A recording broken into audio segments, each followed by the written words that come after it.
258 ცივი იარაღის ტარება. სხვათა შორის ყოველწლიურად ავტოკატასტროფებში უფრო მეტი ხალხი იკვდება, ვიდრე ცეცხლსასროლი და ცივი იარაღით ერთად აღებული.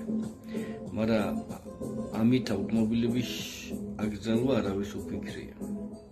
სამაგიეროდ ცივი იარაღი და სისხლის სამართლის კოდექსით დაშიადი გახადეს და ცეცხლსასროლი იარაღზე კიდევ ყოველ წელიწადს შეზღუდვებს აწესებენ.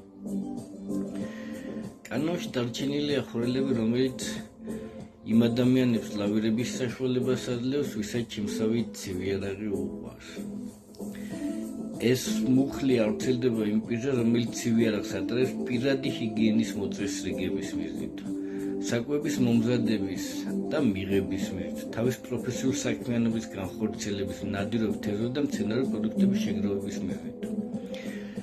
ასე რომ თქვენ შეგიძლიათ აახსნათ თუ რისთვის გჭირდება დანა, კანონი ამას არ გიგრძელოთ.